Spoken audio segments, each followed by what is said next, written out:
everybody, my name is Maggie, and even though I'm missing my co-host Sasha, I am here to do just a quick video because it is May finally, and you know what that means. That means our favorite TV shows are ending between the month of April and May.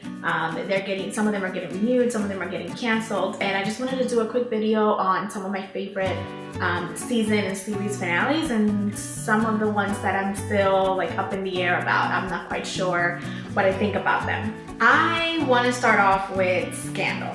It is a series finale. It ended in 7 seasons. Let me just start off with what I liked about the season and what I liked about the series finale. We did get a conclusion. We did get some sort of resolution to a few of the issues that we've encountered during the season. It was about time that Liz had that kind of character arc that I felt that was missing in previous seasons, because she would get away with so many things. And I did like that at least Quinn got her somewhat fairy tale ending.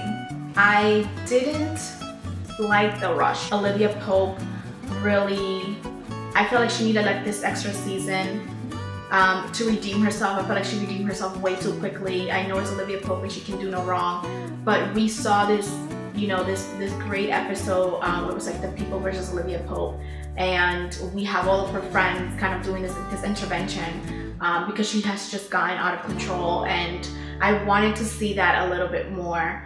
Something else I didn't like was the way that they handled Jake and Cyrus. I felt like their fates should have been flipped.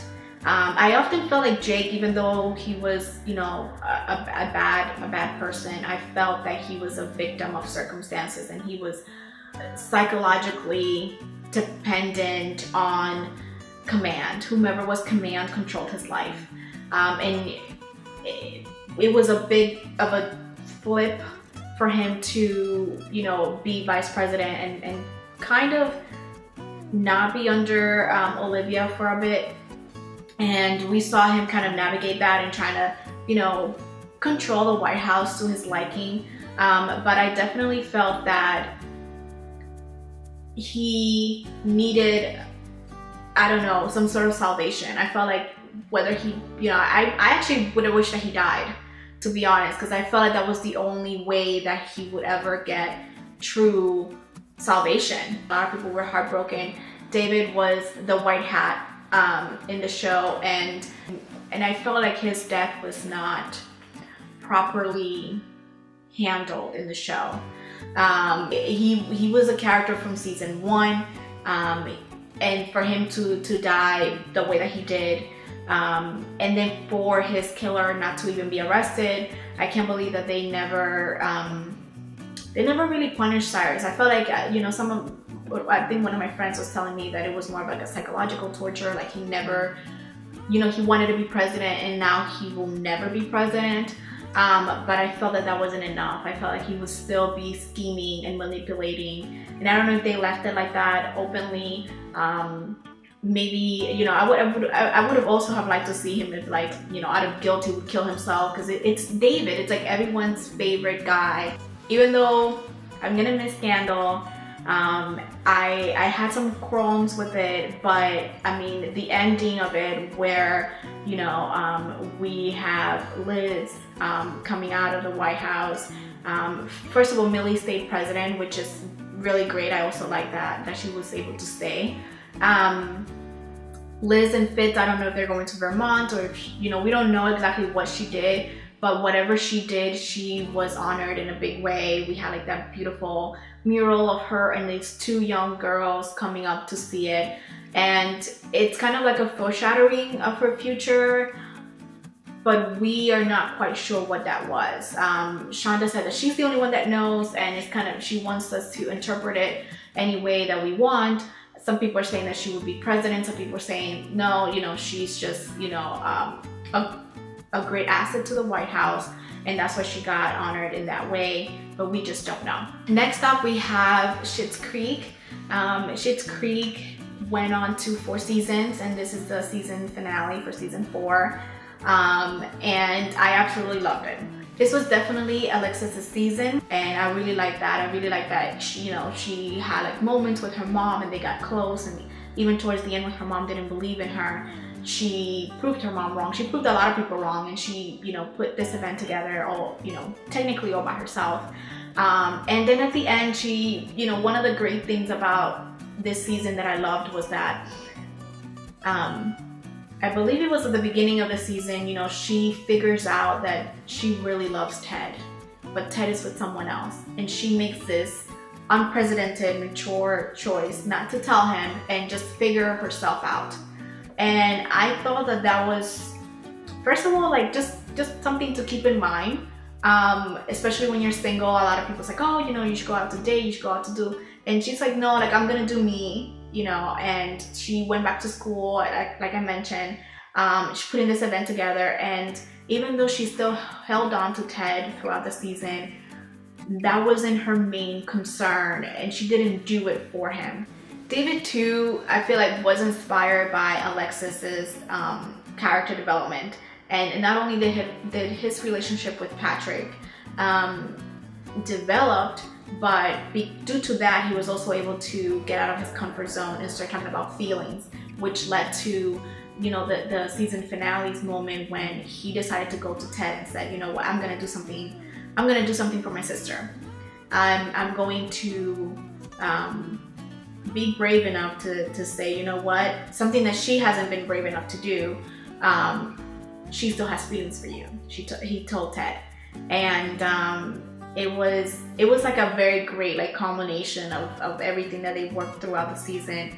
At the very end, when Ted, you know, goes to Singles Week and meets up with Alexis, and we're able to have like that tender moment between them. I don't even know what to say about Jane the Virgin. So many things happened. First of all, Jane and Raphael got together. Second of all, Alba randomly got married. Zoe got cancer, then she was alright. Then Alba's got her citizenship, which was amazing. And then we found out that Petra has feelings for a woman, which I don't know where that came from. I don't know. I wasn't like so happy about her and the other Jane. And it has nothing to do with her, like, you know, exploring her sexuality or whatever. It was like, it just came out of left field.